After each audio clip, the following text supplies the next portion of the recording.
Hit that like button and share this stream if you're not a beta male. Love this horrible person, right? You and Dad are not close, us. No, not at all. Haven't talked to him in probably 11 years. Okay. But he gets a check every month, brand new house, He'll take brand care new of car. Absolutely, because my mother asked me to. So, I gave him what he gave me. We were never hungry. There was always food in the house, and the lights were always on. Okay. So I make sure he have that, right? Okay. But he's missing the best part, which is a relationship with me. Yeah, I know. Yeah, that's what I'm saying. Coming to try and talk to his daddy, man. That's all it was. Well, I didn't mean no harm, here, but you don't mean like that. You heard me? You heard me, Uncle Emmett? Uncle Emmett.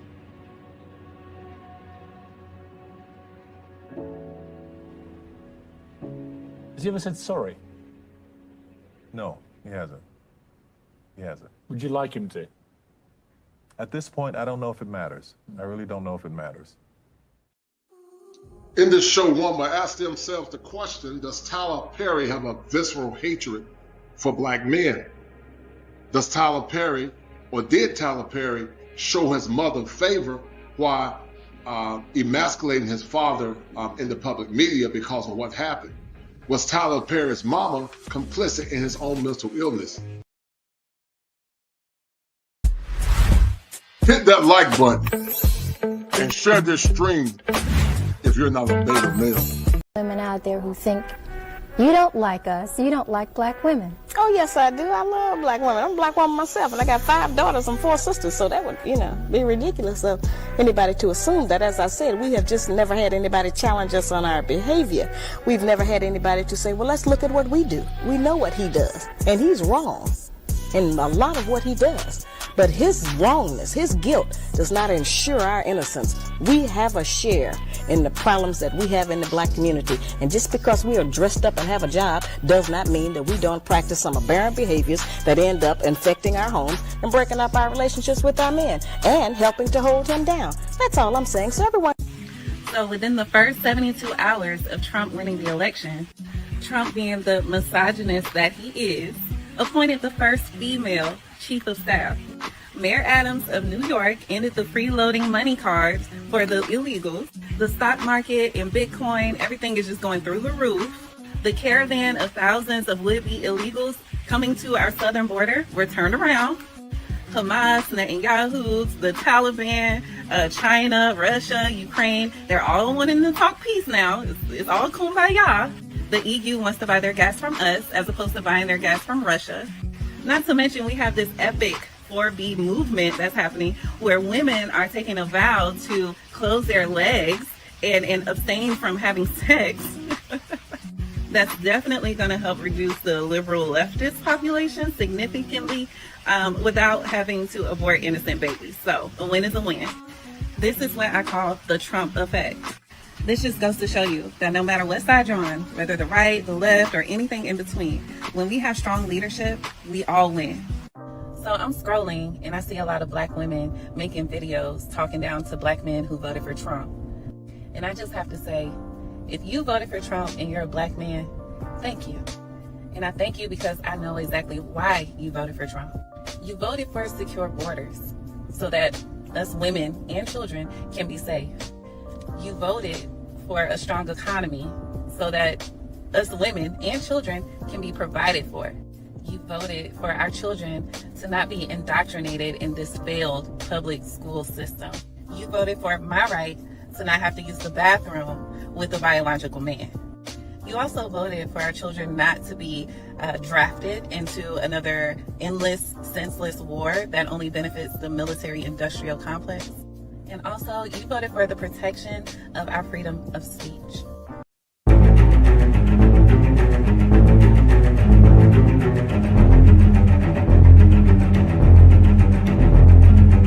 When men fail to lead, the children rebel and the women take over. My perfect man would be a tall, black stallion. He loves to cook because I'm not really a good cook, so that's his thing. He loves driving. He loves driving the kids to school in the morning. He's just really, really hands-on. you know, with my kids. He's sterile because he can't have kids of his own, so he really cherishes mine. He's funny. We do movie quotes all the time. Every time we go around, we just laugh and do karaoke. He's smart. He is very good with the money. He takes care of all that, and he just lets me, you know, make the beds and just do me. Fall comes to us in its own time. Finders keepers, losers we. Remember those days, those L's, I couldn't sleep right now. I get paid, vacay, I'm staying B-side. Breaking the blues over steak, I gotta eat right. You could be my peace sign. I don't need that energy around me. I just need sun, you're so cloudy. I wake up good, you're so grouchy. Please get from around me. When the truth don't work, you start telling lies. Thought you were down to ride, you weren't down to ride. Caught switching, you were picking sides. Don't blink, caught slipping like a slip and slide. I was shooting dice till I got a nosebleed. Money on the floor, can't get cold feet. Took an L, should've put it in the offering. Lord, forgive me for my sins, don't know of me. Scary thoughts, I got scary thoughts. Lost control, now I'm taking charge. Breaking bills, friends breaking off. You could be the youngest, I'm the dawn. Kiss the ring, nah. In the scene like GOT. Stay awake, don't sleep. Like Jon Snow, get R.I.P. Remember those days, those L's, I couldn't sleep right now. I get paid, vacay, I'm staying B-side. Breaking the blues over steak, I gotta eat right. You could be my peace sign. I don't need that energy around me. I just need sun, you're so cloudy. I wake up good, you're so grouchy. Please get from around me. Just me, myself, and I, my favorite threesome. The cars I drive by, I never lease them. They say if you can't beat them, then you join them. That's no option, I don't join, I always beat them. I was fake, it had to find me. Now I'm on beat, skating like I'm grinding. L hit me, said it's all about the timing. If you want the vision, get to spinning. My mama told me trust in God, it's never limits. Now I'm on the scoreboard, running up the digits. I put in work, you know I'm up to get it. Early bird gets the worm and the Yankee fitted. Like whoa, bags under my eyes and you know. Won't complain, I'm tired, I'm on go. For that grip, 10 toes till they swole. For that grip, 10 toes till they swole. Remember those days, those L's, I couldn't sleep right now. I get paid, vacay, I'm staying B-side. Breaking the blues over steak, I gotta eat right. You could be my peace sign. I don't need that energy around me. I just need sun, you're so cloudy. I wake up good, you're so grouchy. Please get from around me.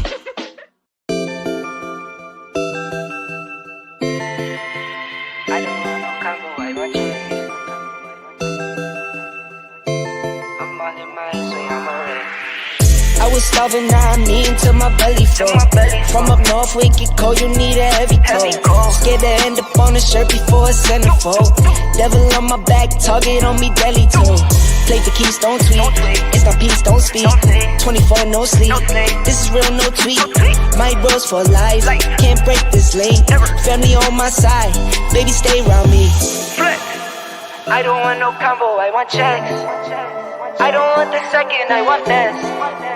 I'm all in my ass way, I'm a wreck. I've been moving like a hot mess. I don't want no combo, I want checks. I don't want the second, I want this. I'm all in my ass way, I'm a wreck.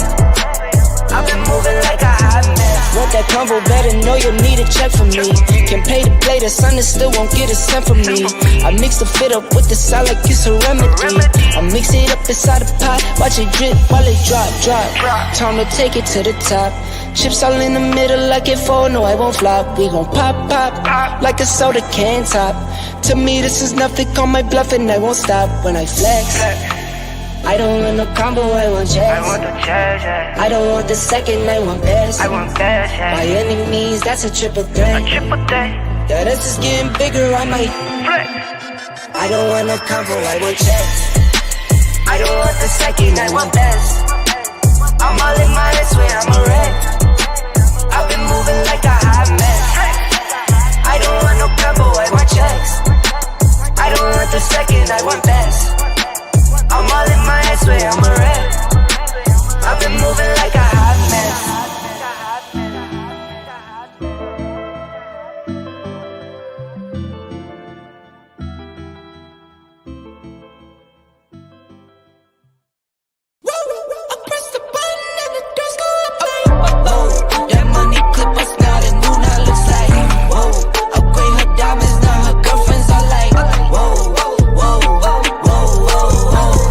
Whoa, I hit record it, drop, you can't ignore it.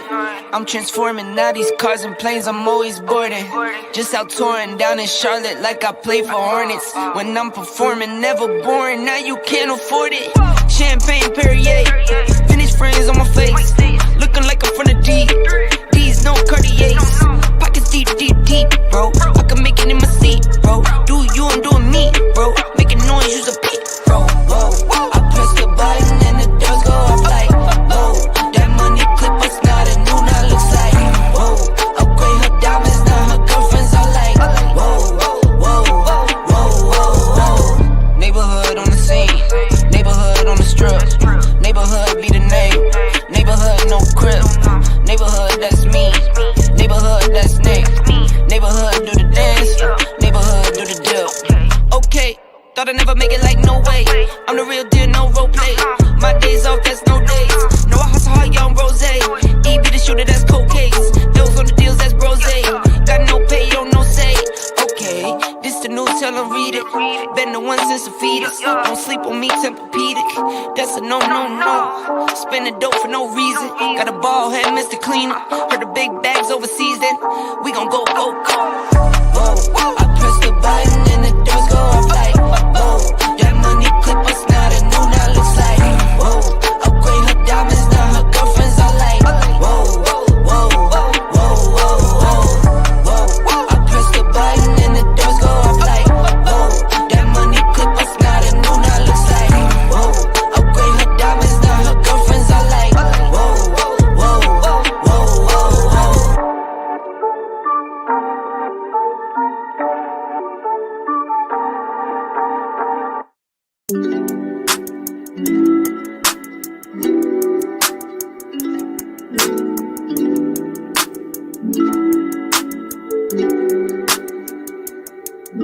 They know, they know, they know, they know, they know, they know, they know, they know, they know, they know, they know, they know, they know, they know. Tunnel vision when I hit the holly. Working on that cause my mind is on an island. Told my babies I'll be homeless, so don't stay up. Breaks my heart to see them sad, so I won't wait up. Need it all that's mine, I need it now. I lost my patience the same week I lost my smile. My baby pressed me, said I'm acting like a child. I took some L's, can lie, that really brought me down. I'm so antisocial, but I guess it's type selected. Swear I'll make a change, but for now I just can't help it. Only trusting God in these scars that I've been dealt with. I'ma do my job, time to grind, time to know. They know, they know, they know, they know, they know, they know, they know, they know, they know, they know, they know, they know, they know, they know.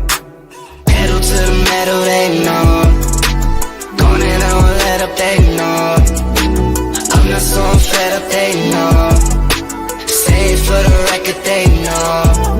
They know, they know, they know. Yeah, they know.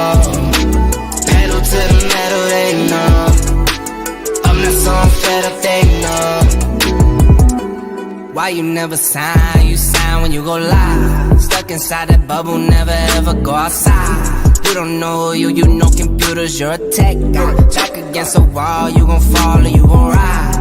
I feel the pressure, foot to the pedal. My dogs, they fed up, my squad won't let up. Those sneakers CDG, hot on step on. My money yoga, the weight is stretch on. I change locations to change the weather. Know when that rain come, got my umbrella. And when my day come, my name gon' stay up. Yeah, I know, I know, I know. Pedal to the metal, they know. Gone and I won't let up, they know. I'm not so I'm fed up, they know. Say it for the record, they know. They know, they know, they know. Yeah, they know. Pedal to the metal, they know. I'm not so I'm fed up, they know.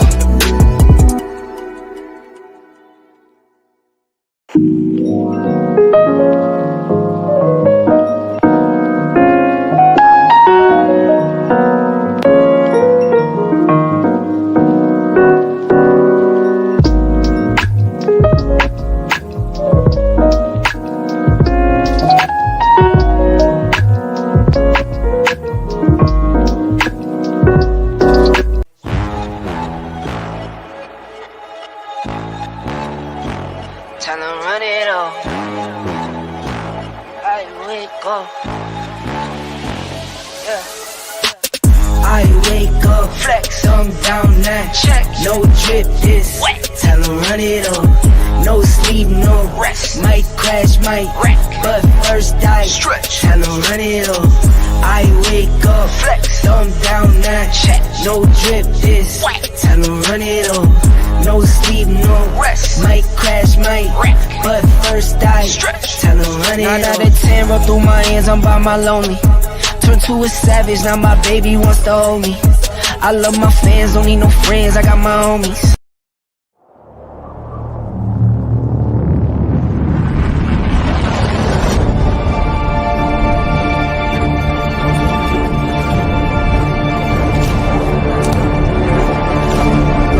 Fate is before you.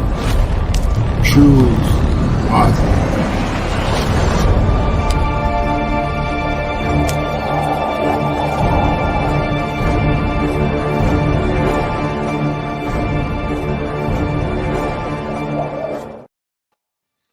All right, guys, thank y'all for tuning in on tonight. It's been a long time. It's been a long time, gentlemen. The Kosher Man is here. The Kosher Man is here live and full in effect, bring it to you live from the greatest state in the Union, the Tar Heel State. We're going to have a good show on tonight, guys. It's been a minute since I've been live. I've been very busy. I was in Punta Cana, Dominican Republic recently for a training in the Gottman method for couples and relationships. And, you know, I wanted to do this show about Tyler Perry, guys, because I created a term called matrifocal intersectionalism. And I wanted to do it because many times the matriarchal society that we live in never sees things through the lens and the eyes of men and masculinity. The world often sees it through the lens of the mother because many times we don't honor the mother, the fathers, like we honor the mother. And matrifocalism is a term that I've heard that's been in the lexicon of academia for a while. I heard Dr. T. Hassan Johnson talked about it, so I decided to get creative. And so I call it matrifocal intersectionalism because intersectionist feminists always talk about how politics, religion, society, and oppression intersect together. Well, the essence of a man intersects based on how he sees himself through the lens of his mother. And so I call it matrifocal, meaning matro, meaning woman, focal means the woman. And many men, while they are genetically men, they have the psychology of a woman. And that's a problem, guys, in society because you can't have healthy, competent, healthy societies if you see things through the lens of matrifocal intersectionalism. And as Bishop Charles E. Williams said, y'all ain't going to talk to me. This is going to be a great show today, guys. Once again, I'm grateful to be back. I've been very busy. My business is exploding as a clinician. I'm grateful for that. I'm trying to make that paper and trying to encourage you guys at the same time. Doing work as it relates to male empowerment is hard because many times the world don't want to hear the truth. But I want you guys to think about matrifocal intersectionalism. And Tyler Perry, while he's a grown man, chronologically, Tyler Perry, if you ever wonder or knows anything about a lot of his movies, a lot of Tyler Perry movies do not see things through the lens of masculinity. He normally creates movies and dramas that more or less have a display of the dysfunction that men many times have acquitted to women. But here's the problem with that. If you're going to look at men through the lens of fairness, then you need to look at men and women both through the lens of fairness. But many times in the confines of America, we don't look at things through the lens of fairness. We tend to overgeneralize male pathology. Think about it, guys, when it comes down to domestic violence and domestic abuse. Domestic violence and domestic abuse many times is a duality or it's bidirectional. But many times we tend to assert and assume that all domestic violence is predicated by men, and it's not the case. And so when you look at everything that Tyler Perry went through, and my heart goes out to Tyler Perry, it appears that Tyler Perry's mom lied to him. Because see, all through the documentary you guys need to check out on Prime Video on Amazon called Maxine's Son, Tyler Perry had a lot of animus towards his father that he really found out at some point really wasn't his father. And so a lot of times women always talk about what men have done or what men did in the past. And while some men were violent, while some men were abusers, we don't add nuance to why they were violent or abusive. And we don't add nuance to why the men did the things they do. We just always frame men through the lens of being bad by what's called genetic predisposition. As a clinical therapist, we look at things through the context of, or the psychosocial context of nature versus nurture. The genetic predisposition caused Tyler Perry's father Emmett to be a violent and aggressive man, or was it nurturing the environment, or was it a combination of both? But many times we don't add or see nuance in the brokenness of black men. And so just like intersectionist feminists or intersectional politics, I call it matrifocal intersectionalism. It's the intersection of where men are striving to have an identity outside of negative indoctrination by their mothers, often in the context, guys, of son husbandry, in the context, guys, of many times introjection, which is an ego defense mechanism. And introjection leads to internalizing the thought processes of a man's mother, and then interjection also leads to identification. Many black men, sadly, and white in America identify more with female talking points than masculine principles. And when you try to convey another direction or another angle, they project our anger because they remember everything that their mothers said about their fathers. So if they see any man trying to assert any authority or leadership or levity in a situation, they revert our anger because everything is through the lens and the emotions of their father, of their mother. That's why it's called matrifocalism. But matrifocalism turns to matrifocal intersectionalism because it's the intersection of a male masculinity or the lack thereof. It's the intersection of politics where men have been besmirched by liberals. It's the intersection of negative indoctrination and negative socialization where men don't have an identity outside of what true heteronormative masculinity should look like. That's why many times diversity, equity, inclusion does not benefit traditional black heteronormative men. It tends to benefit women in the form of white women, black women, gay men, but it doesn't benefit traditional white men or traditional black men that are masculine. It doesn't. And so you got a generation of men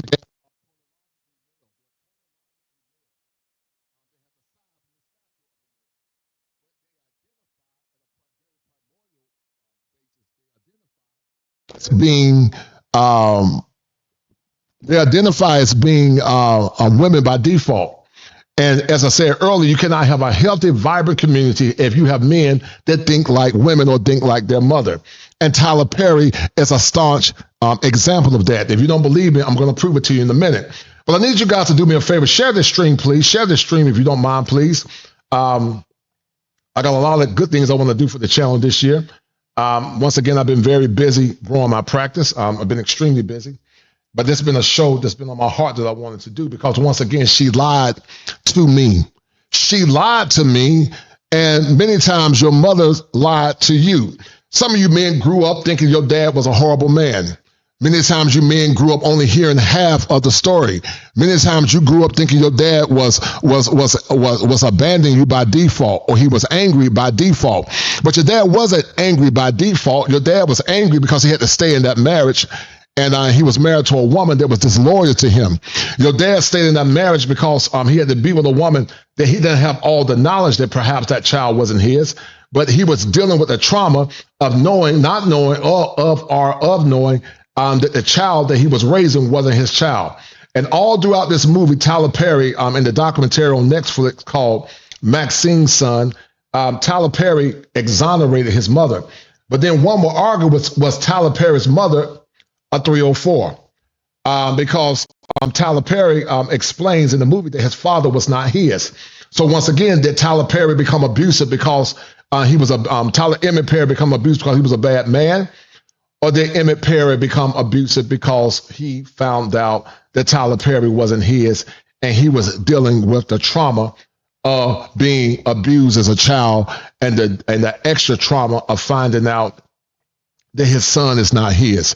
And let me tell you something, man. It's a horrible thing to know that your wife allowed another man to enter inside of her. But it's a worse travesty when you know that man not only entered inside of your woman, but he landed Lord have mercy. He landed a nice, sweet, fat caterpillar seed inside your woman. And that would destroy a man when he found out that child was not his. Because once again, we don't add nuance to the struggles of men. We don't add nuance to the struggles of what men are dealing with. And we don't care about what men are dealing with. Therefore, men suffer in silence. And you can't have a healthy community if you got men suffering in silence. Shout out to my man, Gregory Scotland. I appreciate it, brother. Thank you for tuning in. Shout out to Gregory. And also shout out to Revelated Spirit of Variance. But this matrifocal, guys, intersectionalism is dangerous for a myriad of reasons, because 78% of black men voted in this last election. They voted for Kamala Harris. And once again, I am apolitical. I don't care for either party. I'm pro-policy. I'm not saying that Trump is a perfect man, but in my mind, his policies were more advantageous for traditional black men. And so when you think about Tyler Perry tends to see things through the lens of his mother. Now you might say, what is matrifocal intersectionalism? I explained it briefly. Everything mama does is perfect. You're going to see in this movie with Tyler Perry, or this documentary that I'm trying to prepare, or clips from it, that everything Tyler Perry mama did was perfect. You saw Tyler Perry throughout this movie aggrandizing his mother, but he really didn't say anything beneficial for his father.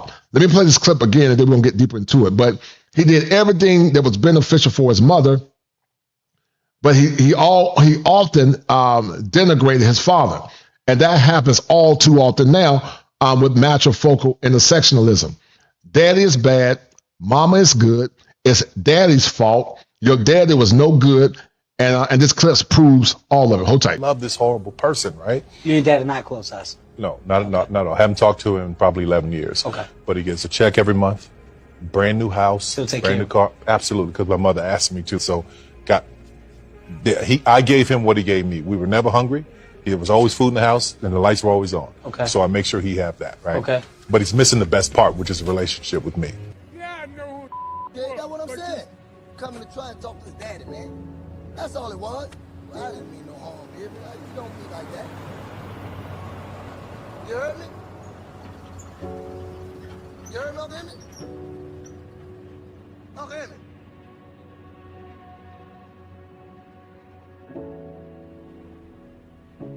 Has he ever said sorry? No, he hasn't. He hasn't. Would you like him to? At this point, I don't know if it matters. I really don't know if it matters. In this show, one will ask themselves the question, does Tyler Perry have a visceral hatred for black men? Does Tyler Perry, or did Tyler Perry, show his mother favor while emasculating his father in the public media because of what happened? Was Tyler Perry's mama complicit in his own mental illness? So once again, guys, this is what matrifocalism looks like. Everything mama does is perfect. All of this documentary, Maxine's Son, you're going to see Tyler Perry exonerating his mom. But let me say this, I want to add context to it. My heart goes out to Tyler Perry. Tyler Perry went through extreme trauma. But when you look at the trauma that Tyler Perry went through, one will argue that his father went through equal trauma, because Tyler Perry reveals on the end that his father, Emmett, wasn't his father. So was he harboring animosity towards young Tyler because he realized that his mama was a 304? Now, did Tyler Perry mama get Tyler Perry while she was married to Emmett? We don't know. There's a lot of detail that's left out. But you're going to see, once again, how men over-identify with female talking points, which is not healthy for heteronormative masculine men. And I see it all the time, guys, because as I said earlier, many times it can lead to son husbandry. It can lead many times, guys, to a condition called son husbandry, because many times people will rather believe the good lies instead of believing the truth. So feelings over reality, many men that are raised by women tend to have feelings over reality. You can show them the facts, you can show them the evidence, but many times they're in their feelings. The black woman is God. I had a conversation with a young lady today, and she got upset because she said her ex-boyfriend said that the typical black woman has not been noble enough to be deemed a wife. And so as many black men are checking out and dating women from other countries, a lot of black women are having some level of animosity towards that because black men are beginning to reclaim their valor. I'm talking about traditional, masculine, heteronormative black men. I'm not talking about weak beta male or weak men that were raised by their mom, or over-identified with women talking points. I'm talking about black men that love their women but would check their women. I had a conversation with my mom recently. I love my mom. My mom had a mild heart attack, bless her heart. And so when I was trying to check my mom over bad behavior, my mom said, I need to be nice. And so many times in the West, they want black men to be nice and agreeable. Shout out to Sister Bashir. How you doing, dear? Shout out to you. It's been a minute, dear. But many times they want black men to be nice. They don't want black men to set leadership principles and stand on business as men. They would rather hear the good lies because the good lies make them feel good. We live in a world and a time where telling the truth is not popular. And sadly, when I spoke, when I was talking to my mom, I told my mom, I said, Mom, listen, I love you, but I don't give a damn if I am your son. If you wrong, you wrong. And so she told me, she said, I don't know how your wife deal with you.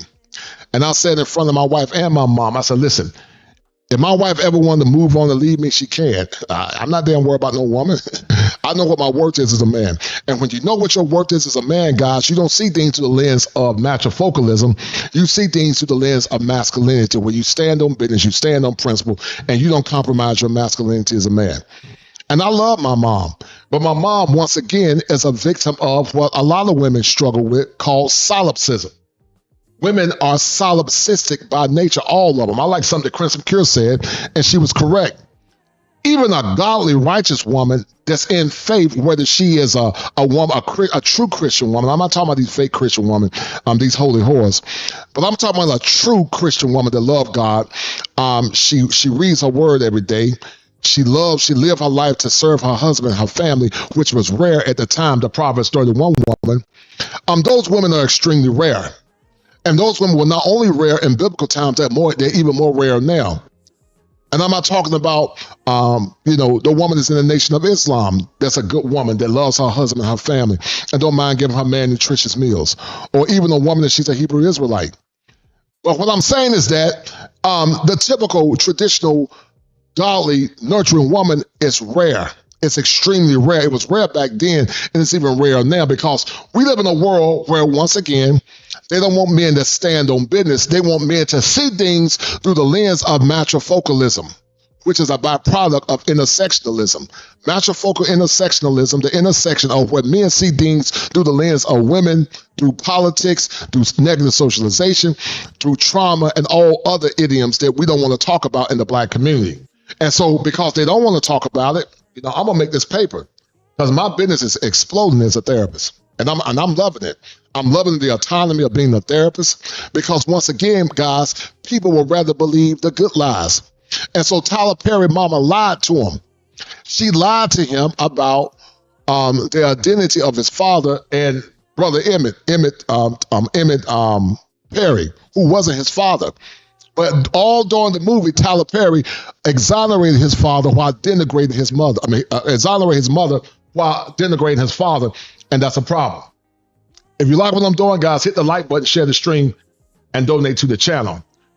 The second stage is the black woman is God. Many times you hear some of these so-called pro-blacks exonerating the black woman is God because many times pro-blacks themselves, they weren't raised in homes where they had traditional masculine fathers. They were raised by their mother. So even though they are masculine men in frame and also masculine men when they come down to gender characteristics, psychologically, they're nothing but women. Psychologically, they are women, and Medea is the personification of a man trapped inside a woman's body. Medea is the personification of the women that Tyler Perry remember in his formative years. And so the black woman is a god. You cannot critique the modern black woman. If you don't believe me, ask Sherazade Ali. You cannot critique the modern black woman. I experienced that one time, guys, when I was in Punta Cana. And when I was talking to other fellow therapists, when I talked about Sherazade Ali, they rolled their eyes. And so they wonder why black men are checking out and why black men don't want to be married. Watch this. Women out there who think you don't like us, you don't like black women. Oh, yes, I do. I love black women. I'm a black woman myself, and I got 5 daughters and 4 sisters, so that would, be ridiculous of anybody to assume that. As I said, we have just never had anybody challenge us on our behavior. We've never had anybody to say, well, let's look at what we do. We know what he does, and he's wrong in a lot of what he does. But his wrongness, his guilt, does not ensure our innocence. We have a share in the problems that we have in the black community. And just because we are dressed up and have a job does not mean that we don't practice some aberrant behaviors that end up infecting our homes and breaking up our relationships with our... And Tyler Perry mom had some aberrant behavior, it appears to be, because once again, he found out or told on the end that Emmett Perry was not his father. But all through the movie, Tyler Perry's father was shown as a bad man. But once again, did Emmett Perry know before he married Tyler Perry's mother that Tyler Perry wasn't his son? Or was Tyler Perry's mother a 304? And he found out while he was married to her, because he was a hard worker and he was traumatized himself, that she had that baby while she was being married to him. And that's why I'm telling you, man, when you deal with men that over-identify with women, they're dangerous men because they're very emotional. Because they don't add nuance to how masculine men think. I'm not telling you to hate your mama, but your mama is not always right. And it was not always your daddy's fault. Kevin Samuel said himself, he said it's a miracle that he's not gay. Because Kevin Samuels himself over-identified with women many times growing up. His mannerisms, that's psychological manipulation or psychological indoctrination, because it's through matrifocalism, which is a byproduct of seeing things through the lens of a woman. Daddy was bad and mama was a victim. If you look at the movie with Tyler Perry, that's all you see. Daddy was bad and mama was a victim. That's the matrifocalism. How dare you? You came from a woman. A woman told me that today. She said, she told the man, how can you talk about a black woman? Because the black man was fed up with the behaviors of black women. And she said, your mama is black. And they use the same moniker over and over again. Your mama is black. But then I asked him the question, also his father is black too. What's your point? But we don't venerate fathers like we venerate moms. Because in theology says, honor thy father and thy mother. It doesn't say, like you hear many people say here in the West, honor thy mother and thy father. And so it's a problem when we see things through the lens of the woman instead of seeing things through the lens of healthy, heteronormative masculinity. How dare you? You came from a woman. They love victimhood and collectivism over entrepreneurship. So the typical American black woman loves victimhood over collectivism and entrepreneurship. And what I mean by collectivism and entrepreneurship is simple. If black folks practice group economics like we had to practice it under Jim Crow racism, we could have more vibrant communities. But some people love being victims. And what I mean by that is this. We understand that there were structures and barriers in place to impede the process or the progress of black people in America. But even through the tyranny of Jim Crow racism, black people still excel for the most part. There were more commonalities with black families and black communities under tyranny than it is now. But because black women, many times, not all black women, but a large portion of them seeing themselves as a separate entity outside of black men. In 2025, guys, you got to deconstruct the mindset of matrifocalism. Because matrifocalism can also be tied to intersectionist feminist ideologies. That's why I call it matrifocal intersectionalism. Her feelings matter over more than God. I had a conversation with my mama and I was laughing and I love her to death. And my mama told me to be nice. I said, I ain't got time to be no damn nice. I'm a man. I ain't got time to be nice. I'm going to be a man. I'm a good man, but I ain't got time to be nice. And, like I said, I've been a little sad because my mom had a mild heart attack. But, hopefully she's recovering as I try to get this bathroom ready for her.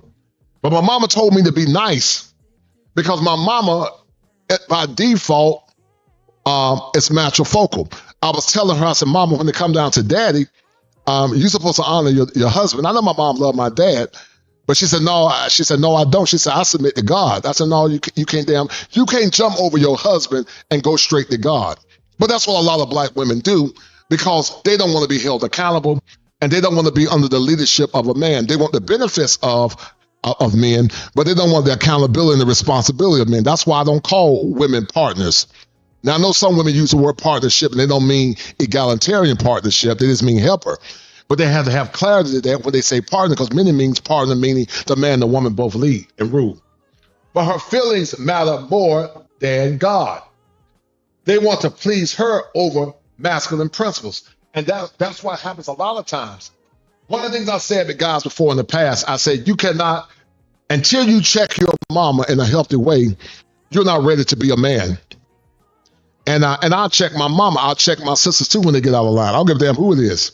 If they get out of line, they can get this work. I don't care who it is. My children can get this work. My nieces can get this work.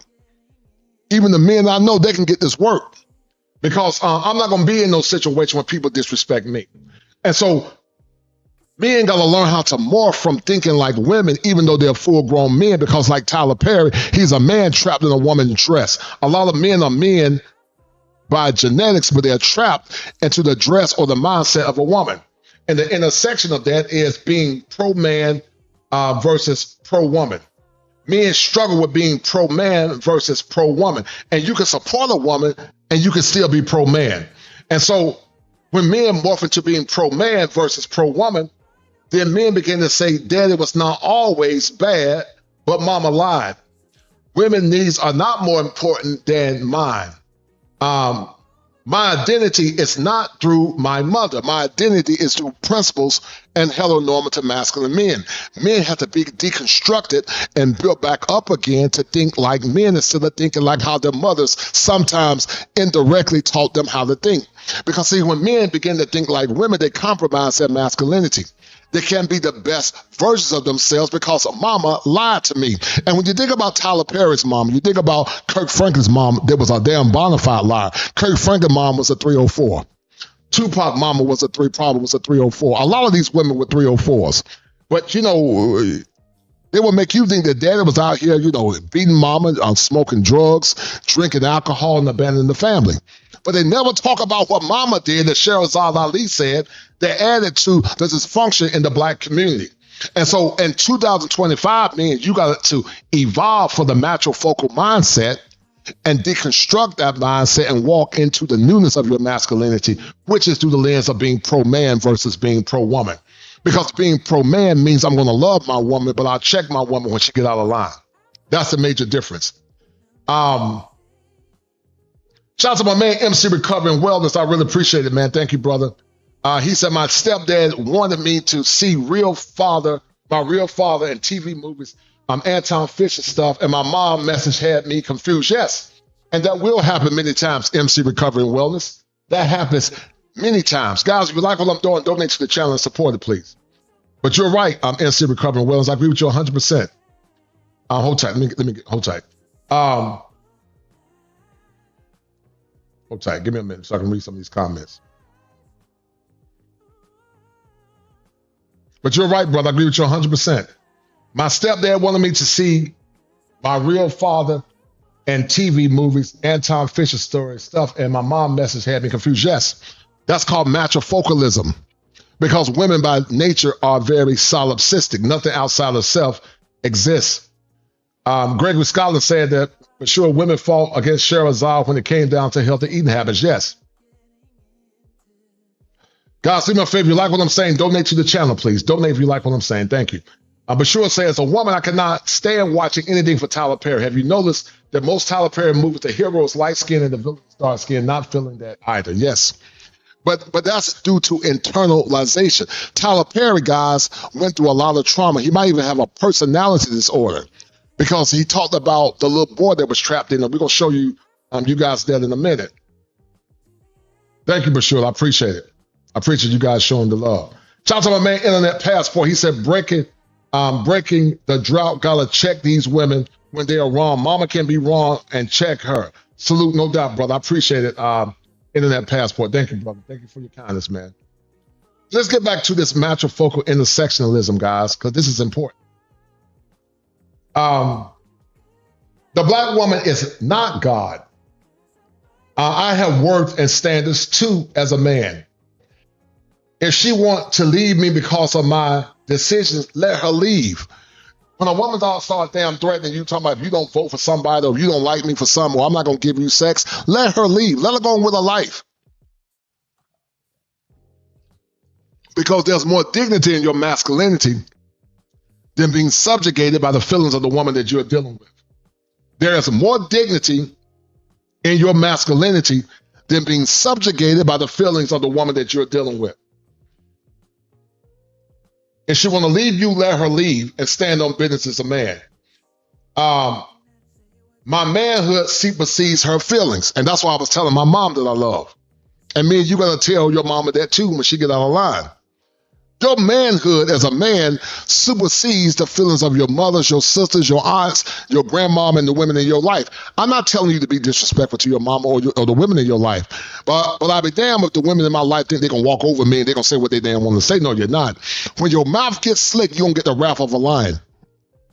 Because women now have not been checked consistent with what Sherazade Ali has said. I saw that when I was in Punta Cana, Dominican Republic, when I was talking to fellow female therapists, and they turned their nose up when I mentioned Sherazade Ali because they don't want to help. They don't want to help the patriarchy. They talk about white supremacy, but they're the aiders of white supremacy. My past does not define me, even though you're at the intersection of trying to be a man based on the indoctrination of how your mama raised you. Your past and the mistakes you made as a man does not define you. You learn from them and you move on. I'm living in the now after I've done the work. My sovereignty as a man matters more than anything. Your sovereignty is your ability to be decisive in your response, your ability to cut a woman off, your ability to live your life on your own standards and your own principles as a man. And then my manhood is not in how DNC politics expect me to respond. As I said before, 70% of black men voted for the DNC. And like I say, I don't care for Republican or Democrat. I'm an independent. But that's what happens when you are under the tyranny of matrifocalism. And once again, guys, Tyler Perry didn't show his father the same love that he showed his mother. And it's going to make a lot of sense in a minute. So let's go back to this clip real quick, and we're going to get deep into it, guys. If you like what I'm doing, guys, share the stream, donate to the channel, and we're going to get deep into it. Love this horrible person, right? You and Dad are not close, us? No, not at all. I haven't talked to him in probably 11 years. Okay. But he gets a check every month, brand new house, He'll take brand care new car. Absolutely, because my mother asked me to. So I gave him what he gave me. We were never hungry. There was always food in the house, and the lights were always on. Okay. So I make sure he have that, right? Okay. But he's missing the best part, which is a relationship with me. Yeah, that's what I'm saying. Coming to try and talk to his daddy, man. That's all it was. I didn't mean no harm, baby. You don't be like that. You heard me? You heard me, Uncle Emmett? Uncle Emmett.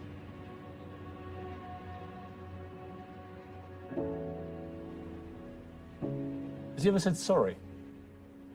No, he hasn't. He hasn't. Would you like him to? At this point, I don't know if it matters. I really don't know if it matters. But the question is, did Tyler Perry mother say that she was sorry? Why should Emmett Perry be asked to say he was sorry when Emmett Perry himself is and was a broken man? Watch Emmett this. Perry Jr. was his birth name. He changed his name to Tyler Perry. And guys, I'm doing this because I want you guys to see how transgenerational trauma can greatly impact how men see the world. A lot of you men that are listening to the sound of my voice have been impacted by transgenerational trauma. And I'm not saying you got to be a victim of your past. Your past doesn't define you. But I am trying to give you clarity to how being raised in a single parent home has impacted you in a negative way. That's called transgenerational trauma. It's transgenerational trauma to the point it's impacted how you actually move in relationships. And that should never happen. Because he had an estranged relationship with his dad. I just could not understand how this man could look at me and hate me with such passion. He had some horrific experiences that ultimately led to the characters he created and the imagination that he had. So guys, that's called splitting. What Tyler Perry was doing was called splitting. When children go through extreme trauma, they split. It's called disassociation. And that's what Tyler Perry went through. The extreme abuse that he went through caused Tyler Perry to have a condition called splitting, where he was split because he was trying to protect his ego. And listen, I feel sorry for Tyler, man. My heart goes out to the brother. But Tyler Perry was a victim of the socialization of being around a man that was a broken man, but also around his mother who was victimized by his father. But perhaps his mother hid secrets and told lies, because women many times don't want to be held accountable. The nature of a woman is the same. It's the nature of a woman since the fall of man. Women have a hard time looking at themselves.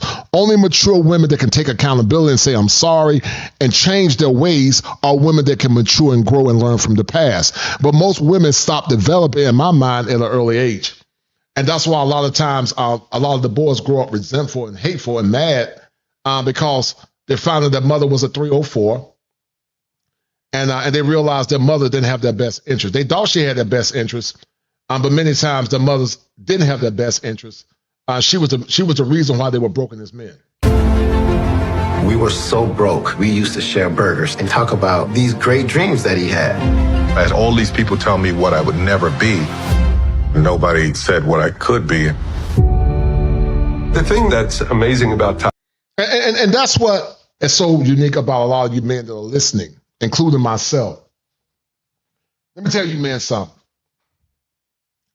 In my journey called success, I didn't get a lot of support. I became a clinical therapist and went to one of the best schools in the country, not because, I got help from my aunts, my uncles, even my sisters, to say the least. I got, it was indirect help, but my ambition came mostly from my hard work, determination, and God. My mom and dad would tell me to go to school and get an education, but that was it. But to deal with the rigor, the setbacks, the pain, I had to figure that out on my own, and I did, thank God. And so, once again, many times black boys don't get the same level of veneration that the women do. When I graduated from UNC Chapel Hill, I didn't get no parade. I didn't get no one celebrate me on Facebook saying I'm proud of my nephew or my brothers or whatever or family members. I didn't get none of that, which is okay, by the way. But many times when black men excel or achieve and aspire for excellence, there's no one at the finish line to support them or push them forward. And so many times black men like Tyler Perry, he excelled in spite of.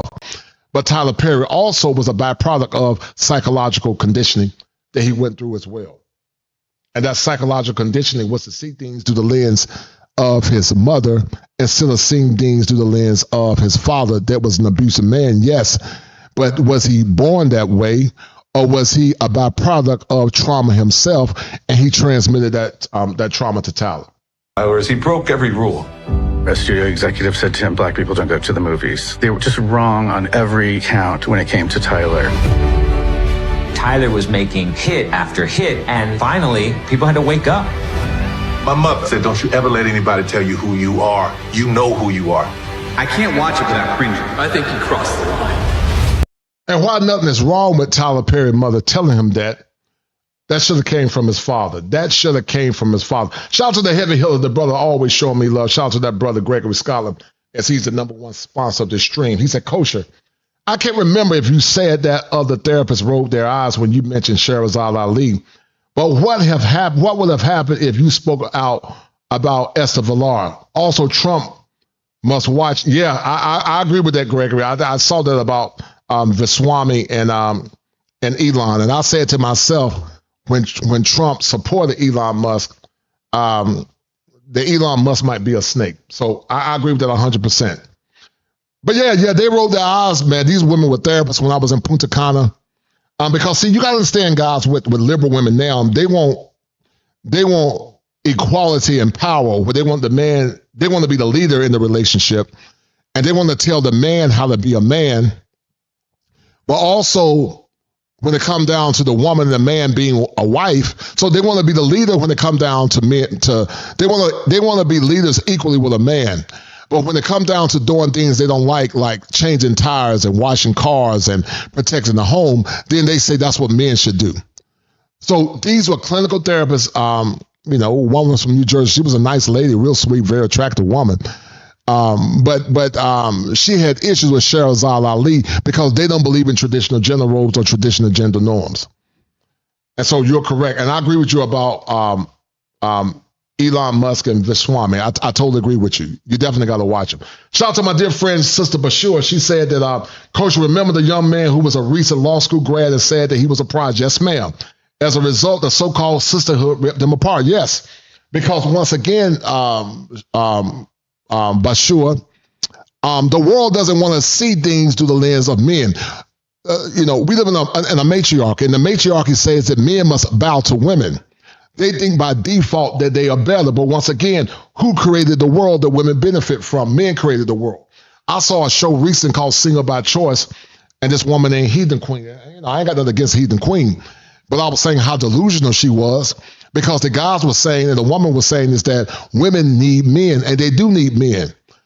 They might not need men for, like giving them a job, but actually they do need men for that, because men created the infrastructure. But she did everything in her power to minimize her need for a man. And that's called the minimization of masculinity and the magnification of the divine feminine, which is a cognitive distortion. Men created the world. Men don't need women for survival, but they do need women for children and nurturing if they need that. But when it comes down to survival, men don't need women. Women need men. A woman cannot survive without men, especially with the infrastructure. She can't survive without a man. Men created the infrastructure. If you took every man and every boy and taught him how to be an apprentice when it comes down to being a mason. Now, these young men in this generation don't know how to be men because they're weak, and it's not all their fault. But if you took every man back to Planet Man and put him on a rocket ship and took him to Planet Man and taught him the artistry of being a master mason, a master technician, because I don't know how to do a lot of that stuff either. And you left every woman and girl here on this planet, not only would the ecosystem struggle because they can't maintain the grid, the civilization will fall. It's one thing to say, I don't need a man when you create your own environment out of nothing. Men created the environment out of nothing or from what was already in the environment. So let me clarify that. Men took years of ingenuity and hard work to create the world that we have now. But men got the support from their women. But women think because men that created the world to make their lives a lot easier don't need men, and that's a problem. And that's a cognitive distortion. Bashir said, I'm a leader, all right, a leader in the kitchen. I gladly take the role, and my husband jokes on how I kicked him out of the kitchen. No doubt, sis. And I got nothing but love and respect for you for that. It doesn't make you a slave cooking for your man, especially if your man is holding you down. Now, I don't believe in these lazy men that sit on their behind and they're not providers and they're not protectors for their woman. I don't believe in that. Now, I do believe with a lot of modern women now, I don't believe a man should pay all no damn bills either unless that woman is a virgin, she's wife-ready, and she don't have kids. And even if she was a virgin, wife-ready, and had kids, women of the past, especially black women, worked outside the home. You know, if a man can afford to let you stay home and he pay you the bills, fine. But if you staying home, you're not going to be stacking money and spending my money while you sitting home. We're going to take that money and invest in properties, businesses, and our children's future. And you can take a percentage of it and spend on yourself. But you're not going to take all my hard-earned money and just think you're going to damn splurge. That ain't going to happen.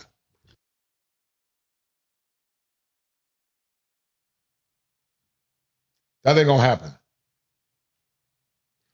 Greg Wisconsin said, I think Kevin covered that young man's story. Yes, he did. What I will not do is change because some critics think it's not art. Do not play him small because he is not just some lucky Negro turned black man. There was no denying the talent and the power of Tyler Perry. He paid attention to an audience that people ignored. Rise up, Tyler Perry, rise up! In the middle of all of this success, I'm dealing with my mother slowly dying. I couldn't find my way out of it. What happened to Tyler? And you see how Tyler Perry often talks highly of his mother. If you listen to parts of the documentary, you guys need to look at that movie called Maxine's Son, a very powerful movie. Tyler Perry took on the character of Medea based on hearing the stories of the women in his life. That's matrifocal intersectionalism or matrifocalism. that turns to intersectionalism because you see things through the lens of a woman. And that's dangerous because men should not never see things through the lens of a woman. They should see things through the lens of God and through the lens of masculinity. Tyler Perry when he was just a little boy. My father grabs me. He wanted me to change the tire. And I could not change the tire. And I have to go in the house and tell him that I can't change the tire. And all I remember is him tackling me. And I remember holding on to a chain link fence. And I'm holding so tight, my hands are bloody as he's hitting me. And I'm holding, and I was so enraged about it. And I kept trying and trying. I couldn't get the little boy to come back to me. Now, once again, guys, my heart goes out to Tyler. You know, Tyler went through extreme trauma. He said, I couldn't get the little boy to come back to me. My heart goes out to Tyler Perry, guys. I don't want to minimize what that man went through. I don't want to minimize what some of you men have been through. But Tyler Perry's father was also traumatized, and you're going to see it in the end. His dad was traumatized too. But the world don't want to talk about the trauma that Tyler Perry's father went through. And a lot of children that deal with trauma deal with a condition called disassociation. And disassociation many times can lead to derealization. And derealization can also lead to derealization and depersonalization, where you feel like you're having an alibi experience based on the trauma, or you can't believe that it's happening. Everything is so surreal. So my heart goes out to Tyler Perry. But once again, Tyler Perry's mama also probably lied to him and probably didn't tell him about Emmett Perry not being his father till later in life. And she caused the trauma that Tyler Perry went through. Could we argue that she caused the trauma that young Tyler Perry went through? And I will argue that she did cause a lot of the trauma that he went through. I could get myself to come back to me. Tyler's hatred for his father only grew inside of him as he got older. He was still stuck as that scared little boy, with all of his anger pent up inside. And I was bitter, but... And that's how a lot of men are with men that travel. Men that are passport bros. Men that do things on their own terms, don't care about what women think or the gynocracy. They just do what they want to do because they're men. They don't ask for permission from women. They make their own decisions. They don't rely on insight from women. And I'm not saying you can't get insight from a good woman if she got some good insight. I'm not saying that your woman or your wife or your girlfriend can't give you insight if she has a skill set in something. But they don't live their lives to get the approval of women. They do things on manhood and they stand on business. But once again, that's why a lot of men have anger towards other masculine men. It's anger due projection because they have been introjected or more or less internalized by how mama think, and therefore they don't identify as men. They identify as women, or they identify through what's called the matrifocal lens. Being genetically men, like Tyler Perry, trapped in a woman's body, a man trapped in a woman's body, a man trapped in a woman's identity, and struggling between the juxtaposition of being pro-man versus pro-woman. That's the intersection that men are struggling with. It's the intersection of being pro-man versus pro-woman. But when a man can more or less graduate from the intersection of being pro-man versus pro-woman, then he graduates into being the man. And when men can graduate to being men, then they don't care about what no other man thinks. Some of you men right now have been traumatized, and you have hatred towards other masculine men because you identify with your mama and you remember the lies that your mama told you because you never heard the story of your father because your mama told you your daddy ran away from you. Your mama told you that your daddy didn't take care of you. Your mama told you that daddy was a bad man. But when you hear the whole story, then you have a conniption because you realize your mama wasn't innocent. Mama was the black queen. Your only reason was the black queen. Mama lied. And once you guys understand that mama ain't perfect and that mama many times was a liar, you can still start seeing the world a lot more clear.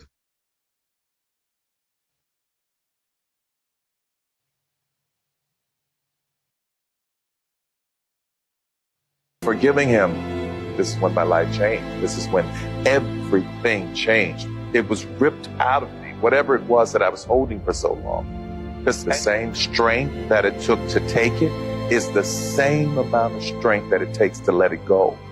Even though these things had happened to me, it was not me.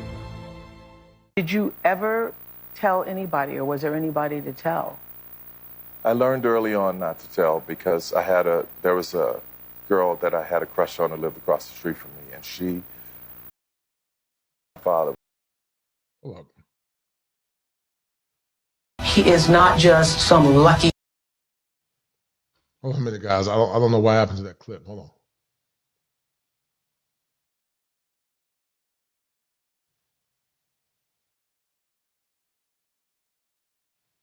Okay, I got it. Hold tight.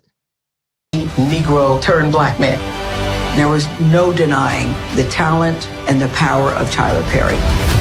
He paid attention to an audience that people ignored. In the middle of all of this success, I'm dealing with my mother slowly dying. I couldn't find my way out of it. What happened to Tyler Perry when he was just a little boy? My father grabs me. He wanted me to change the tire, and I could not change the tire. I have to go in the house and tell him that I can't change the tire. And all I remember is him tackling me. And I remember holding on to a chain link fence, and I'm holding so tight, my hands are bloody as he's hitting me. And I'm holding, and I was so enraged about it. And I kept trying and trying. I couldn't get the little boy to come back to me. I couldn't get myself to come back to me. Tyler's hatred for his father only grew inside of him as he got older. He was still stuck as that scared little boy, with all of his anger pent up inside. And I was bitter, but forgiving him, this is when my life changed. This is when everything changed. It was ripped out of me, whatever it was that I was holding for so long. It's the same strength that it took to take it is the same amount of strength that it takes to let it go. Even though these things had happened to me, it was not me. Did you ever tell anybody, or was there anybody to tell? I learned early on not to tell because there was a girl that I had a crush on who lived across the street from me, and And many boys carry their traumas and internalize their traumas and don't have anybody to tell. They just deal with it. They just deal with it. And Tyler Perry, like many, carries secrets to the grave because they're dealing with hyena black women.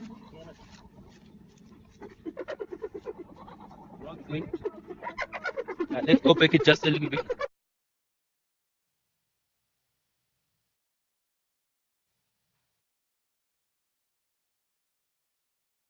told me that my father was touching her. Mm-hmm. So I didn't believe her. So one night we're in the room. I talked her into staying. I'm in one bed. She's in another bed. And I see my father come in, and he's trying to touch her. And she's pushing him away. And I move in the bed, and I see him get up and walk out of the room. So the next day I told my mother, and she was mortified. She gathered the... And that's disgusting of what Emmett Perry did. Not saying Emmett Perry was perfect either. But a lot of times people hurt other people. Other traumatized people do the same things that happen to them. Hurt people hurt other people, and they do the same things that other traumatized people did to them. My sisters and myself, and we went to my aunt's house. But before I left, my father grabs me. He says, "You little mother, I will get you. I will get you for saying this." I feel like I died as a child. You know, my father was so, every word was, "You stupid mother, you would never be," you know, he hated me so much, and I couldn't understand why. But here's the key verdict, guys. Listen to what Tyler said. His father hated him. He hated him so much he couldn't understand why. Did Tyler Perry father hate him because he knew that Tyler Perry wasn't his son, and he internalized that hatred and took that hatred out on Tyler Perry through a process called displaced aggression? Because you understand, Tyler Perry's father didn't graduate from high school. He didn't graduate from high school. And he had like a 5th grade education. But we don't think about all of that. Once again, we just assume by default that Tyler Perry's father was a bad man, even though he was disgusting, touching his sister. So as a little boy who was molested by 3 different men and a woman before you were. Now, listen what happened to Tyler Perry. He was touched by 3 different men and women. 3 different men and women. 3 different men and women. Think about that. 3 different men and women. Think about that. And think about how that could have impacted him psychologically. Even with people assuming that Tyler Perry himself might be happy. Even with people assuming that Tyler Perry is very effeminate. As I said earlier in the show, Kevin Samuels said it's by grace that he wasn't a homosexual. Kevin Samuels said it. Shout out to my good friend, the International Quiet Storm, man. Yes, man, I have returned the International Quiet Storm. Man, I've been so busy, man. My business is growing, man. My practice is growing. It's mushrooming. And I've been super busy, man. But I haven't forgot you, brothers. I've been super busy. And I took the time to do this show for you guys tonight. But my practice is exploding, man. And I just don't have the energy on time, man, because I'm making the big money like you, Quiet Storm. I'm making that big money like you. But he said, kosher have returned back to the kosher kingdom, rocking the kosher attire next to the fire, giving black men the truth that they may not desire, but truth that would never expire or retire. Keep building your kosher empire, no doubt, brother. And that's why I love my man, the International Quiet Storm, because the International Quiet Storm always looking out for the homie. And guys, if you don't have the membership, go get the membership and support the content and support Black Male Media. But listen, I appreciate that, Quiet Storm. I'm honored that you said that, man, because doing these shows are not easy. It's not easy doing these shows, man. And I am a licensed therapist, and this is edutainment for me, using clinical concepts from an ethnocentric perspective. And so, man, I'm honored that you said that, man. I really appreciate that, brother. Thank you, the Quiet Storm. You and I have talked in the back, and I got nothing but love and respect for you. You, Gregory Scott, and Salty Balls, and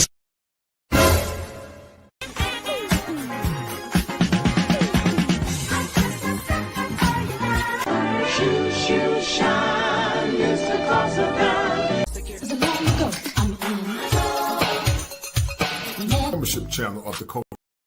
All right, guys, let's get back to it. Shout out to my man, the International Quiet Storm, always showing love. And thank you, brother. Thank you for your support. 10 years old and didn't even know what sex was. Did it leave you confused?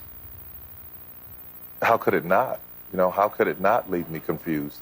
Because here I am. Confused about sexuality. Yeah, absolutely. Yeah. How could it not? Here I am, a boy. And now, guys, it's beginning to make sense where people said that Tyler Perry might be happy or Tyler Perry appeared to be very effeminate. And there's a possibility, or a strong possibility, that Tyler Perry probably have been with men. Probably he's been with both sexes. And once again, my heart goes out to him. You got a lot of ignorant people that tell you just to get over trauma and move on. And they're ignorant because trauma doesn't work that way. Now, some of these therapists don't do a good job. And sometimes they over-medicate people. But trauma doesn't go away overnight. It takes a lot of time. It depends on the person's temperament. It depends on his desire, his power and faith, and using faith, a strong community, and other things to help them to overcome it. But a lot of folks need therapy, man. But it needs to be the right therapist. A little boy I knew that I liked girls, the little girls in the neighborhood. Mm-hmm. But this man was doing something to me, and my body kept betraying me. Mm-hmm. So it took me all of my teenage years and most of my 20s to figure out what this was, that this man had given me something to carry inside of my heterosexuality that did not belong to me. Mm-hmm. And that is the most, but this is why so many men will not talk about this, because the shame of having to admit that. And there is no textbook definition for what molestation does to someone. Each individual is different. So this is my story. So another man who has been molested may have a different story. But for me to be, in this position and have what he had done to me, he gave me something to carry that I didn't want, that I didn't desire, And thank God, somewhere along the way, I found what you feed will grow. Now, Tyler Perry did a good movie here recently, guys. And that recent movie that he did recently, guys, I don't know if you guys seen the movie recently called The 6888, and Oprah was Mary Bethune Cookson. That was a good movie, a very good movie. But now, guys, it's making sense why many of Tyler Perry's movies always push women to the forefront. It's always through the lens of victimhood. And many of his movies don't show black men in a positive light. Because Tyler Perry was indoctrinated to think like women, not to think like a masculine man. And once again, my heart goes out to Tyler Perry. He's a talented dude. He's very resilient. But Tyler Perry needs intensive therapy himself. But one will argue it's Tyler Perry hiding himself in his work. That's what one will argue. Grow in your life. And what you don't will starve. Yeah, that's what I'm saying. Coming to try and talk to his daddy, man. That's all it was. Well, I didn't mean no harm, baby. You don't be like that. You heard me? You heard me, Uncle Emmett? Uncle Emmett. So this man right here is Tyler Perry's cousin, his mother's sister's son. And Emmett was Tyler Perry's father. It wasn't his real father. And he was the one that was mean to Tyler Perry. But many times you hear women talking about black men and black men being abusive and black men not taking care of their kids and black men having babies outside the home. Well, how did Tyler Perry mama have a baby if she was married to Tyler Perry? Why did Tyler Perry not know that his father wasn't his father? These women weren't innocent either, guys, and neither were the men. The men nor the women were innocent. But many times they make it seem like the women were the victims because women gain power to victimization. And it takes a strong woman to look at herself and to change her wicked ways.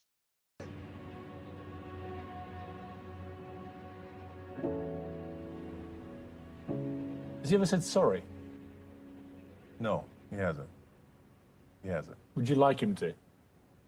At this point, I don't know if it matters. I really don't know if it matters.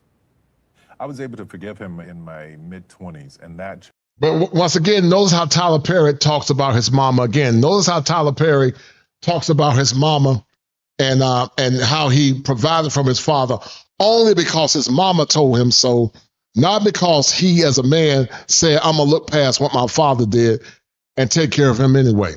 He didn't do it because of masculine principles. He did it because of feminine matriarchal principles. Changed my life, because what I did was, what I think a lot of people don't realize or understand is that their parents have a story too. Now, so whatever happened in your life because of them you really need to find out the story so that you can understand it. And what I found about he and his sister and his brother, they were all found by a white man and brought to a 14-year-old woman named May to raise. Her father was bedridden, very old. Now listen clearly, guys. Listen clearly about the trauma that Tyler Perry's father went through. Listen clearly to what happened to Tyler Perry's father. Listen clearly, it's going to make a lot of sense. That's called transgenerational trauma. Normally, hurt people hurt other people. Normally, the perpetrators of trauma, or the people that were trauma or were transmitted by trauma, they traumatize the same people that traumatized them. But once again, I'm not saying Tyler Perry's father was right, but we don't add any nuance and see how other people or how trauma impacted other people in a negative way. We don't see it, and many times it appears we don't care about it. Her father was bedridden, very old man, was a slave, and everything that she knew to do to get these children to behave was to beat them. She would tie them in a potato sack. This is what she said. She would tie them into a potato sack, was to beat them. So Tyler Perry's father learned trauma through his mother, and he transmitted that trauma to Tyler Perry. That's called negative socialization. So Tyler Emmett Perry was a victim of the trauma that his mama transmitted to him. R. Kelly was not born R. Kelly. He became R. Kelly. He was born Robert Kelly and became R. Kelly. Not saying his behavior was right, but it helps add nuance to the monster that was created, just like it helps to add nuance to the monster that Emmett Perry became as well. But just like Emmett Perry mama was complicit in the behavior of Emmett Perry, Tyler Perry's mother also was complicit in the trauma of Tyler Perry. Because once again, many times, all the trauma that men go through is transmitted through their mamas. Because nobody can check mama. Women out there who think you don't like us, you don't like black women. Oh, yes, I do. I love black women. I'm a black woman myself, and I got 5 daughters and 4 sisters, so that would, be ridiculous of anybody to assume that. As I said, we have just never had anybody challenge us on our behavior. We've never had anybody to say, well, let's look at what we do. We know what he does, and he's wrong in a lot of what he does. But his wrongness, his guilt, does not ensure our innocence. We have a share in the problems that we have in the black community. And just because we are dressed up and have a job does not mean that we don't practice some aberrant behaviors that end up infecting our homes and breaking up our relationships with our men and helping to hold him down. That's all I'm saying. So everyone... Mama was a transmitter of trauma. Mama transmitted trauma to Tyler Perry because maybe his mama was a 304. Maybe Tyler's mama was a 304. And I'm not trying to disrespect his mama, but how did she be a married woman and Tyler Perry not be his son? No more than Emmett Perry mama was also transgenerating trauma as well. But we don't talk about the transgressions of the mama. We just talk about the transgressions of the father. And that's a problem. That's called overgeneralization. Them in the tree and she would beat them. So that's what he knew. That's what he came from. He'd been abused. He abused his entire life. Think about it. Tyler Perry's father was abused his whole life. So Tyler Perry's father was not born a bad man. He was conditioned to be a bad man. And that's what happened to a lot of black men in pre-antebellum and post-antebellum slavery. Being called boys, given limited opportunities, seeing their women getting violated by white men,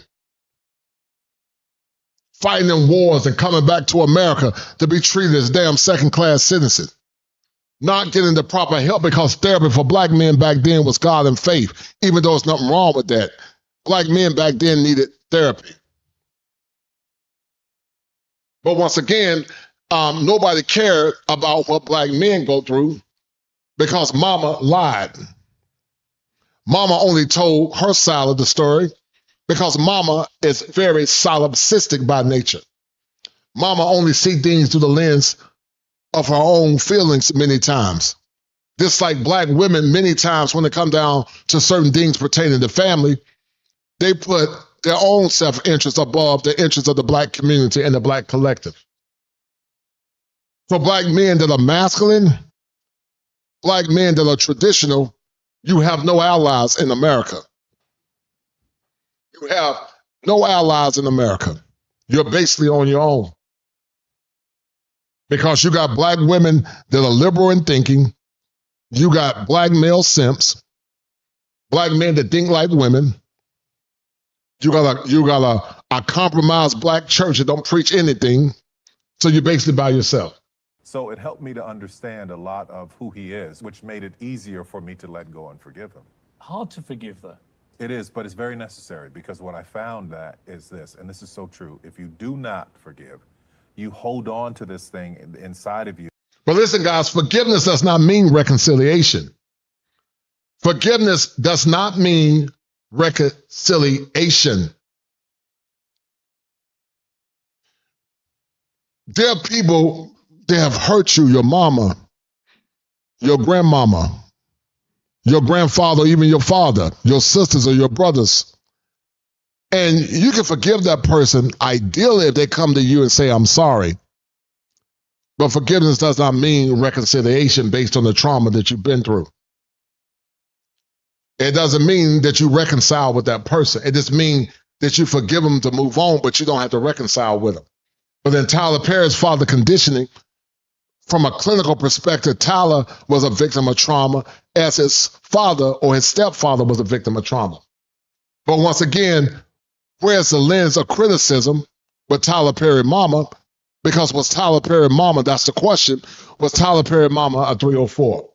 Gregory Scholar said, Coach, this irritates me when many of these talk shows love to bring on black men that have been abused, but don't bring on a therapist like yourself to ask the meaningful questions. Yes, sir, I totally agree, brother. And it does make me upset. And I would have challenged Tyler Perry and said, Tyler, I know that you minimize the behavior of your mom. But what are some of the behaviors that your mom did? Was your mother complicit in some of your own trauma? But they don't want to talk about stuff like that. They only want to talk about what Daddy did. And my heart goes out to Tyler Perry because Tyler Perry himself was a victim of trauma. Tyler Perry himself was violated, just like Emmett Perry. That can change your life and take you in the wrong direction. 9 times out of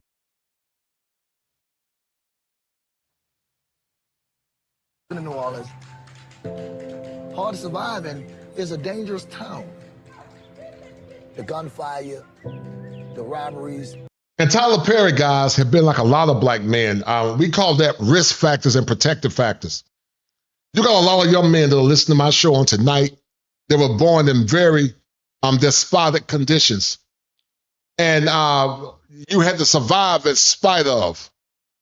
And because of that, you have developed certain schemas about life, schemas about women, schemas about your own identity, schemas about your self-esteem.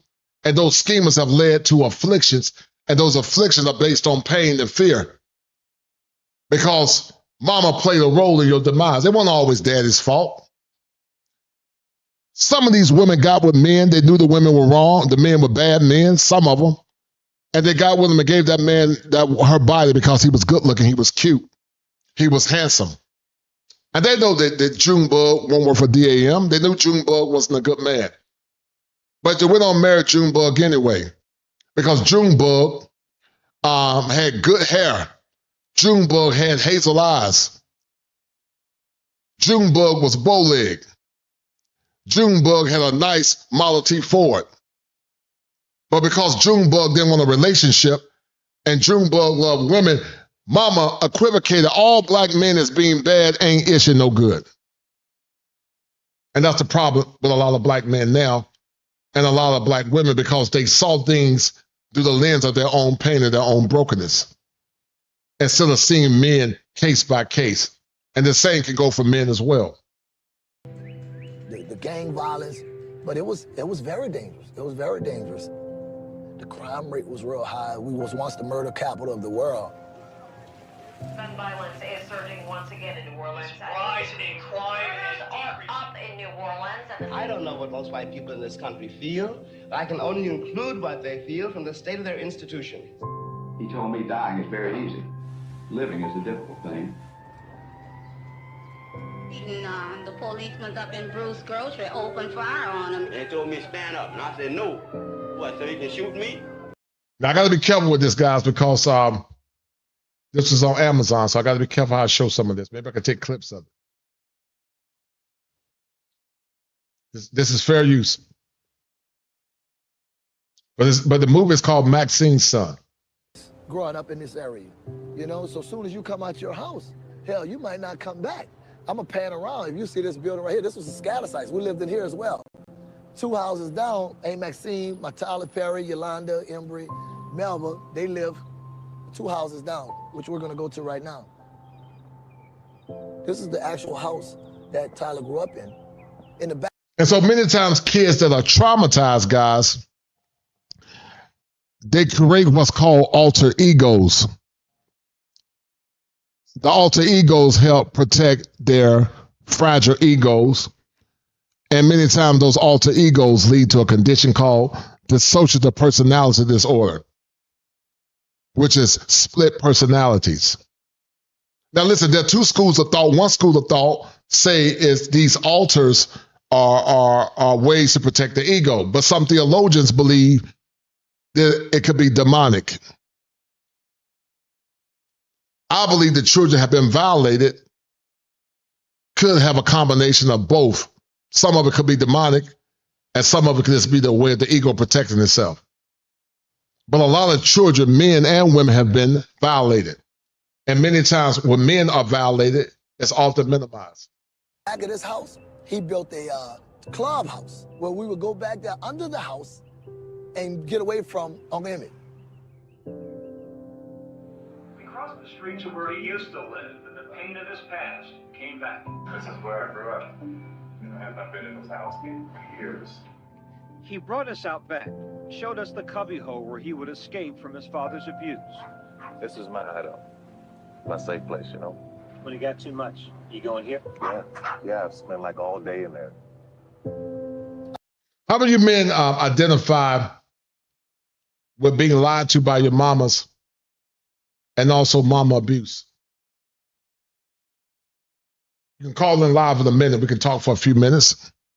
But how many of you men have been violated by mama abuse and it impacted you in a negative way? I'd be a little sad for Tyler sometimes because he had it real rough. You know, he had it way rougher than us, and it didn't have to be like that. I don't know what God's message was for him, and maybe the message has come to pass because he's very successful now, whereas he has a lot going on, and he's taking care of a lot of people and blessing them. But how is he sleeping at night, you know, thinking about his childhood? Tyler's dad, he was a rough man growing up. He was a no-nonsense type guy, you know, didn't laugh a lot, didn't think too much was funny. You know, he was a strong, hard-working man, but he was just a real irate, sultry type man, just hard, you know. Third grade education, come out the country, and he just got it by working hard. He would get off work, maybe 3 o'clock, get home at 3:30. There's a corner store right here at the corner, not even half a block, and they would have cases of beer. But he would drink every single day. Soon as the truck pull up, we knew it was about to go down. He gonna jump out with the 24 case of beer. He gonna drink all of them until somebody get here. And what Tyler Perry's father was dealing with is negative or maladaptive coping mechanisms. A lot of black men back then became alcoholics because of trauma. Some of them became abusive because of trauma. Some of them left their families. Some of them were verbally and physically abusive. Some of them became addicts of addiction. But we never add nuance to the trauma that Daddy went through. We just see Daddy by default as being a bad man. And that's a problem. And he gonna cut up. And for Junior, for Tyler, I'm sorry, for Tyler, his beatings was just a little more excessive. One time, we were real young, and he whipped Tyler real bad. He had blood all on his back. He ran out the house, man. He was young. He ran out the house. He come around the corner by us. And my mom was like, who did this?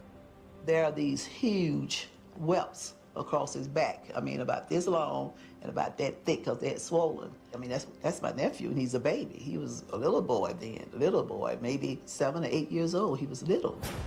She didn't play about us. You know, her nieces, nephews, her kids. The mother lion, if you will. She protected us by all costs. If the big bad bear was coming, she gonna fight the bear. And then, guys, you got a generation of black men raised by women in their lives, and a lot of these black men are nothing but simps, because they supplement irrational behavior or supplement irrational male patterns of behavior. Their behaviors are irrational because men don't do the things a lot of modern men do. Men do things based on principles. Males do things based on feelings. And while masculine men can have feelings, their feelings don't override their logic. But males always let their feelings override their logic. And you got a lot of men like that. So I just clicked. I went and got the gun. We come around the corner, mama dragging us all. We had on our little Hanes brief, you know, our little tighty whities, and we crying. So get me on the porch as usual, drinking. And I asked him why did he hit him in his back like that. And he told me to mind my business. He shouldn't have said that. She raised the gun up to shoot him. My dad moved him.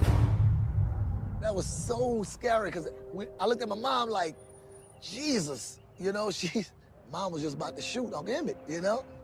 And then he didn't play with her. And he would listen to her. Even in the drunken stupor, he would listen to her because he remembered that goddamn gun. That's not one of my proud moments, but it was just so hurtful. I just can't tolerate it because I chastise my children too, but none of my boys could ever tell you that they got beat like that. I mean, no, no, no, no. How can you when you love your children? How can you do that? How can your heart allow you to do it? So I don't. But men a lot of times don't see things through the lens of nurture. Men sometimes see things through aggression. Can you guys hear me? Can you guys hear me? I don't know what happened. Hold on. If y'all can hear me, hit 1. Testing. If you can hear me, hit 1. Hit 1 if you can hear me.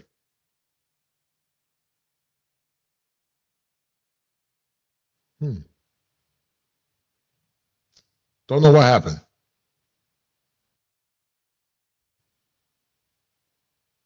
If you can hear me, hit 1.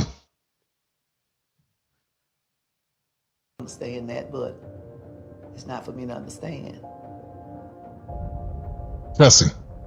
It wasn't until last night when I was talking with the producers about the story that I first heard that you had been beaten so badly that one time you blacked out. I remember holding on to. And that's called disassociation. And once again, listen, my heart goes out to Tyler Perry. Tyler Perry is a victim of the traumas of his mother, his father, but perhaps, and I don't know 100%, don't run away with what I'm saying, but perhaps the lives of his mother, because once again, how could Tyler Perry be alive and Tyler Perry, mama be in a marriage, but yet Tyler Perry is not his father? That doesn't make any sense. To a chain link fence, and I'm holding so tight, my hands are bloody as he's hitting me, and I'm holding, just trying to hold on for my life. I was so enraged about it. In my mind, I see myself running from me. Wow. And I couldn't get the little boy.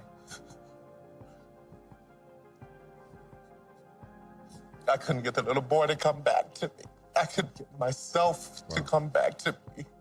So it got so bad that as a little boy, you slit your wrist. Yeah, I was suicidal because I thought, what is the point in living?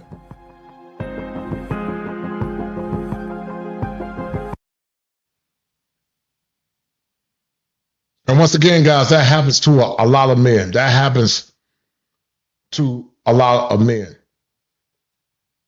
Happens to a lot of men. Tyler, you are a brilliant visionary that embodies what the African American dream truly is. I am deeply, deeply honored to present the 2019 BET Ultimate Icon Award to my dear, dear friend, Mr. Tyler Perry. I couldn't help but think about my mother. I remember being a kid at about 5 years old. She would take me into the projects with her when she played cards on Friday nights with a bunch of women. Now, these women didn't have more than a 12th grade education. No. Hold on a minute. Now listen to this, guy. Did they stop it? Okay. All right. No big deal. I figured out that's what it was. All right. All right, guys. Let me replay this. Hold on.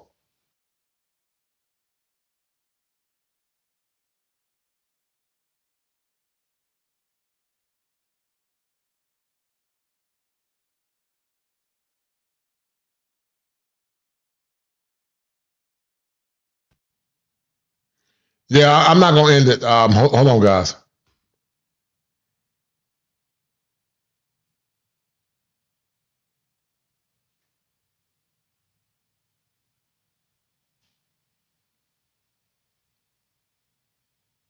Give me 1 minute.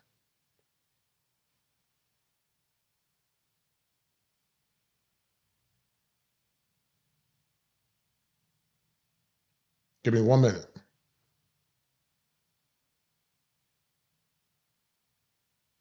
All right, so what should I do?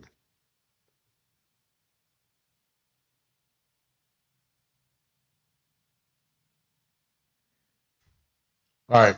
If you guys can see me, I'll tell you what. Hold on. Yeah, I figured that's what they were going to do. All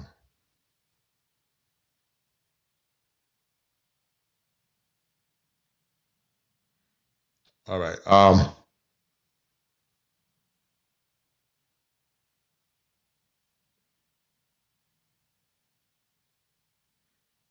I don't know how to do this. All right. So,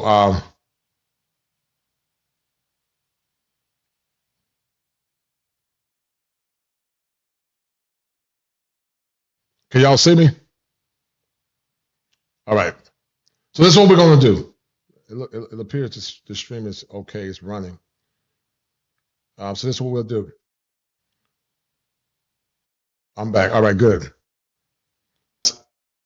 Let's see if some of you guys. I played too much of the stream. I played too much of it. That's why I got a copyright. But I want a couple of guys to come up. Let's have a live conversation, guys. Can you or do you identify?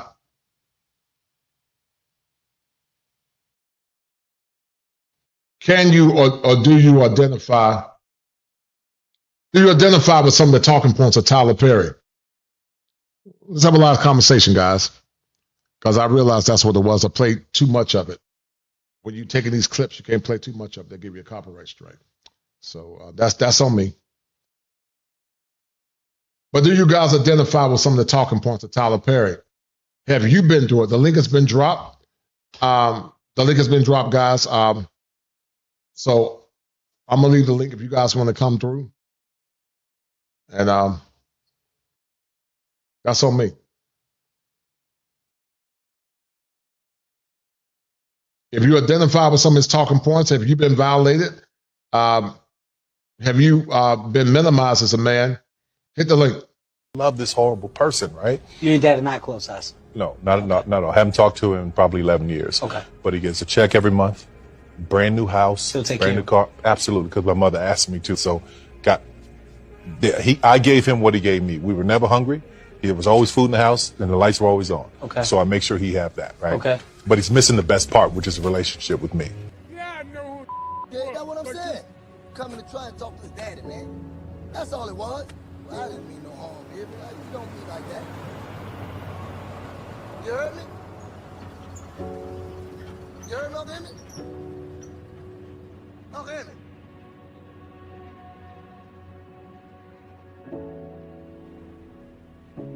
Has he ever said sorry? No, he hasn't. He hasn't. Would you like him to? At this point, I don't know if it matters. I really don't know if it matters. In this show, one will ask themselves the question. All right, guys, can you guys identify with some of the things that Tyler Perry has been through? Hit the like button, guys. Come through. You want to have a conversation, talk about some of your struggles as a black man through liberal indoctrination, through matrifocal intersectionalism. Come through and let's have a conversation, guys. Have you been a victim? Have you been a victim? I'll wait for you. If not, I'm going to end this stream. But I wanted to do this show, guys, because it was dear to my heart. It was dear to my heart. I don't know what's going on.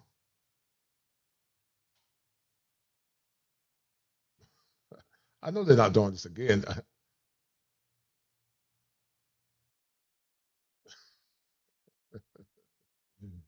This is crazy, man. All right.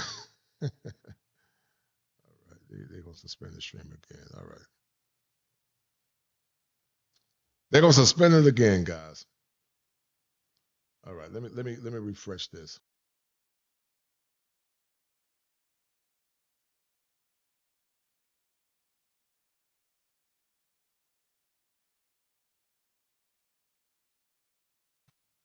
All right, guys. If you want to come through, fine. If not, we're gonna end it. Yeah, they suspended the stream again. I don't know what's going on.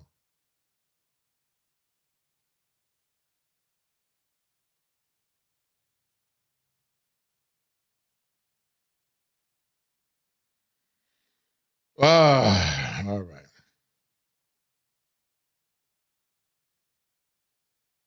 Suspended for policy violation.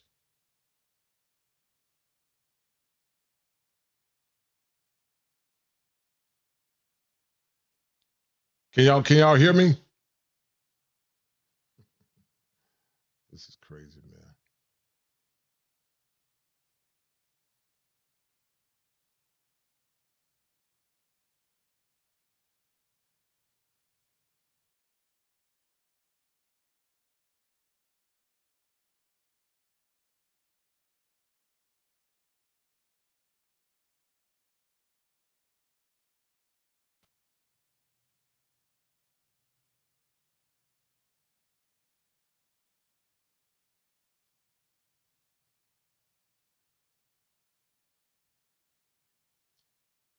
All right, can you guys hear me? If you can hear me, hit 1. Feel free to drop through if you like. You know, I don't know what they're doing, but all right. So I'm not gonna play nothing else, guys. Y'all can come through if you want to. If not, we're gonna end it. All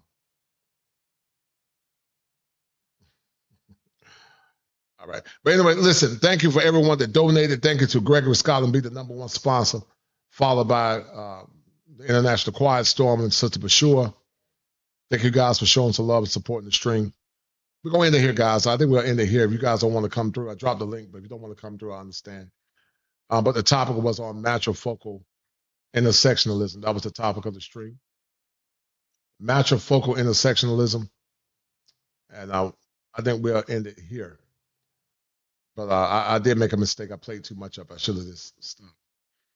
You can take some clips, but you can't play the whole thing. So I went too far. So, I take ownership for it. But anyway, we're going to end it here, guys. We'll end it here. Be good. I just want to do God's will. And He's allowed me to go up to the mountain. And I've looked over. And I've seen the promised land. I may not get there with you. But I want you to know tonight that we as a people will get to the promised land.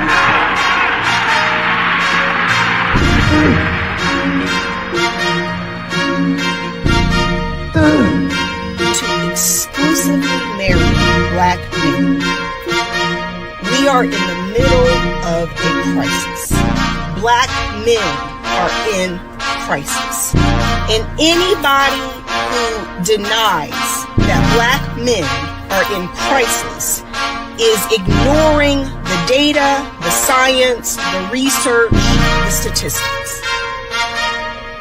It is not a figment of your imagination that there are not enough eligible black men to marry. It's been an honor serving with you all. Autobots, roll out. We rolling. Nanobots, transform. She lie on them brothers, separate uncles and nephews and cousins and try to pin us against mothers. How you a woman but ain't got a man for protection, but you undercover? How do you think that we suffer? Thought we were sisters and brothers. Now you get birthed in the gutter. When they rap, they the same ones that cut you. Be the same ones who yelling they love you. Be the same ones who calling me nigga. After that wanna say I'm his brother. Yeah, she lie on them brothers. Yeah, she lie on them brothers. Yeah, she lie on them brothers. Yeah, she lie on them brothers.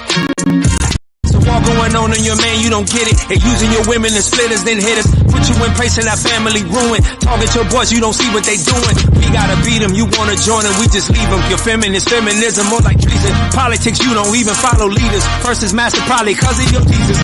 God is white. Isn't it obvious? Well, that is obvious, but we don't know if it's obvious that God is white. The Honorable Elijah Muhammad teaches us that Jesus did not have blonde hair and blue eyes.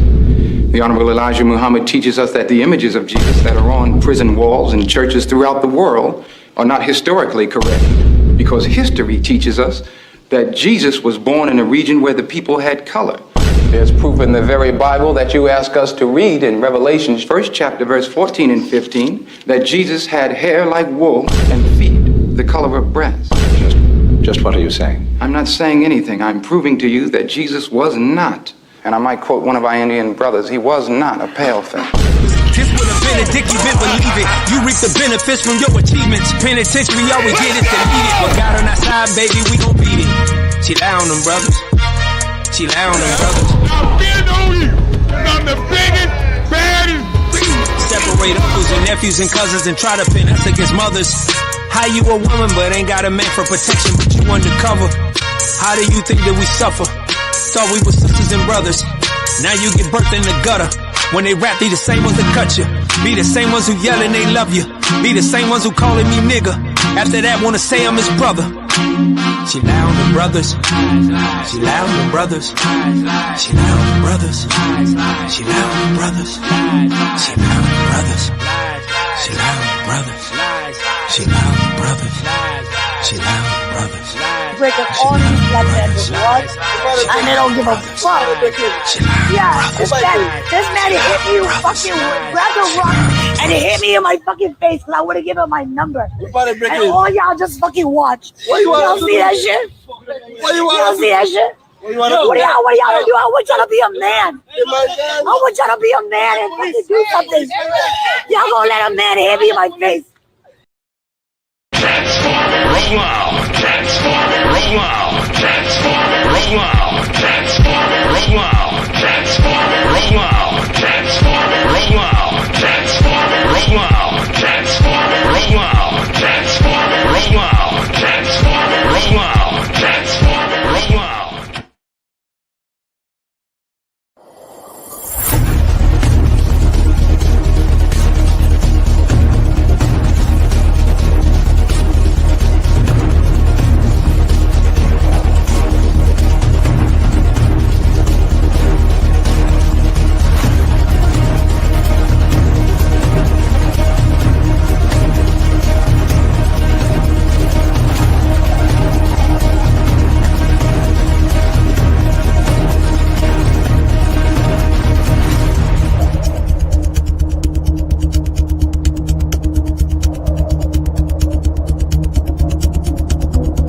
Pain. I've been there, locked up inside my head, broken from fear, illusions, disappointment, and hopelessness. Who heard me in my silence, where being a man means nothing? Despair. I've been there too, desperately seeking answers for the questions associated with manhood, hills and valleys, too bleak to compare. Stress, suffering in a utility silo, no comfort, no security, no freedom, no justice, just do it for others. Challenges, who will help me break the challenges? Lost in the vortex of darkness, hopelessness, fear, and abandonment. I've been there too. I've been there too.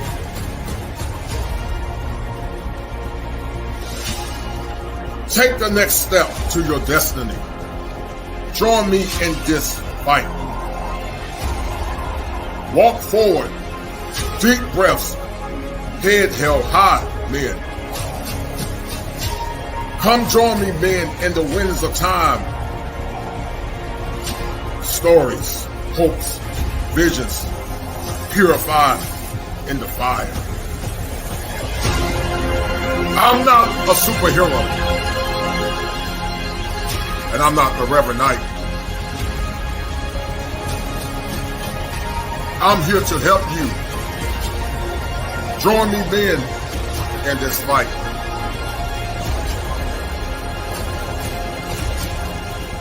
Break the chains of your mind.